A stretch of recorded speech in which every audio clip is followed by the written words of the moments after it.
లేఖల యుద్ధం ఇప్పుడు hot topic గా మారింది. ఆ లేఖల యుద్ధం ఎవరి మధ్య తెలుసా? రెండు జాతీయ పార్టీల అధినేతల మధ్య. కాంగ్రెస్ చీఫ్ ఖర్గే, బీజేపీ అధ్యక్షుడు నడ్డా మధ్య లెటర్ వార్ నడుస్తోంది. ఇప్పుడు రాహుల్ గాంధీపై ఘాటు వ్యాఖ్యలు చేశారు జేపీ నడ్డా. అయితే మోదీకి ఖర్గే రాసిన లేఖకు రిప్లై ఇస్తూ కొన్ని హాట్ కామెంట్స్ చేశారు ఆయన. రాహుల్ ను విఫలమైన ఉత్పత్తిగా అభివర్ణించారు నడ్డా. ఫెయిల్ అయిన ప్రోడక్ట్ కు పాలిష్ చేసి మళ్లీ మార్కెట్లోకి తెస్తున్నారని సెటైర్లు వేశారు. రాహుల్ గాంధీని ప్రజలు ఎప్పుడో తిరస్కరించారు అంటున్నారు నడ్డా.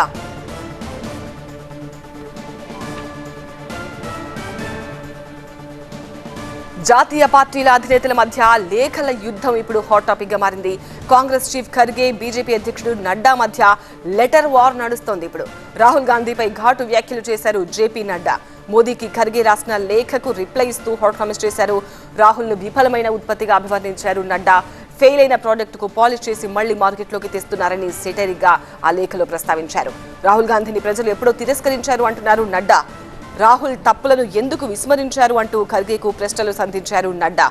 మోదీని రాహుల్ విమర్శిస్తే ఖర్గే ఎందుకు స్పందించలేదు అంటున్నారు నడ్డా.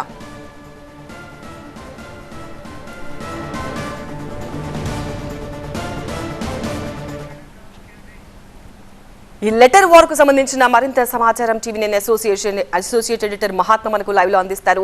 మహాత్మా, రెండు జాతీయ పార్టీల అధినేతల మధ్య మాటల యుద్ధం ఇప్పుడు హాట్ టాపిక్ గా మారింది. ఒకవైపు రాహుల్ గాంధీపై వివిధ బీజేపీ నేతలు చేసిన కామెంట్స్ పై చాలా ఆందోళనలు నిన్న జరిగినాయి మనం చూసాము. బట్ ఇప్పుడు మళ్ళీ లెటర్ వార్ ఎలా చూడాలి?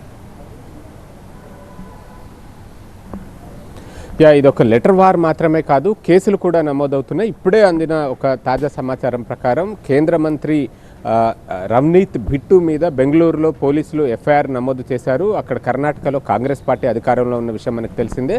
రవ్నీత్ బిట్టు రాహుల్ గాంధీని నెంబర్ 1 టెర్రరిస్ట్గా అభివర్ణించారు. దానికి సంబంధించే నిన్నంతా ఆందోళనలు చోటు చేసుకున్నాయి. ఏఐసిసి అధ్యక్షులు మల్లికార్జున ఖర్గే ఇటు ప్రధానమంత్రికి లేఖ రాసి ఎలక్షన్ కమిషన్కి అటు ఫిర్యాదు చేయడం ఇవన్నీ కూడా జరిగాయి.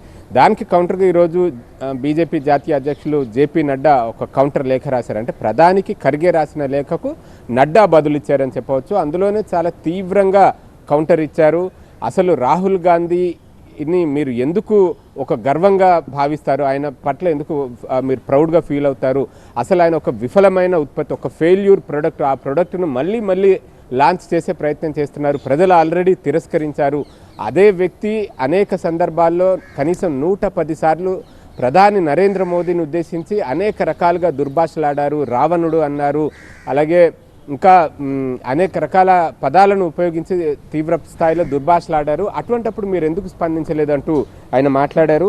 ఆ తిట్ల జాబితాను కూడా అందులో ప్రస్తావించారని చెప్పవచ్చు. విషపూరితమైన పాముగా, మృత్యు వ్యాపారిగా, భస్మాసురుడిగా, హిందూ టెర్రరిస్ట్గా, ఇలా అనేక రకాలుగా ప్రధాని మోదీని ఉద్దేశించి రాహుల్ గాంధీ సహా కాంగ్రెస్ పార్టీలో అగ్రనాయకత్వం చాలా సందర్భాల్లో దుర్భాషలాడినప్పుడు ఖర్గే ఎటుపోయారు, ఎందుకు స్పందించలేదు, ఇప్పుడు రాహుల్ గాంధీని ఒక టెర్రరిస్ట్ అనేసరికి ఇంతగా స్పందిస్తున్నారు అంటూ ఆయన గట్టిగానే కౌంటర్ ఇచ్చారని చెప్పవచ్చు.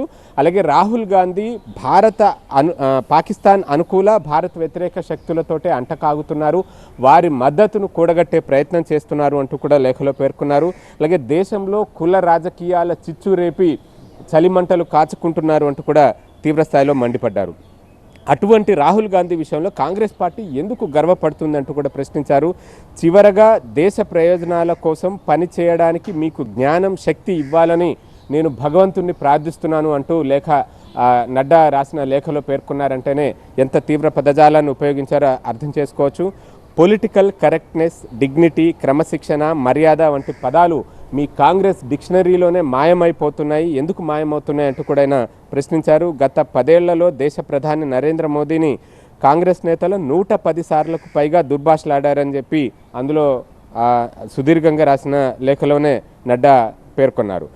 ఈ రకంగా అంటే మోదీ తల్లిదండ్రులను సైతం విడిచిపెట్టలేదు, కేవలం మోదీ మీద మాత్రమే పర్సనల్ అటాక్ కాకుండా ఆయన తల్లిదండ్రులను సైతం విడిచిపెట్టకుండా దుర్భాషలాడిన సందర్భాలు కూడా ఉన్నాయంటూ నడ్డా రాసిన లేఖలో ప్రస్తావించారు. ఇలాగ ప్రస్తుతం ఒకవైపు లేఖల వార్, లెటర్స్ వార్ అన్నది ఒకవైపు నడుస్తూ ఉంది, మరొక వైపు ఈ కేసులు కూడా నమోదవడం, కేంద్ర మంత్రి మీదనే బెంగళూరులో ఎఫ్ఐఆర్ చేయడం అనేది కూడా ఒక తీవ్రమైన అంశంగానే పరిగణించాల్సి ఉంటుంది. అంటే ఇది ఒక పొలిటికల్గా ఈ రెండు ప్రధాన రాజకీయ పార్టీల మధ్య మాటల యుద్ధం, లేఖల యుద్ధం, చివరికి అది కేసుల వరకు కూడా వెళ్ళిన పరిస్థితి ఏర్పడిందని చెప్పవచ్చు. రైట్ మహాత్మా.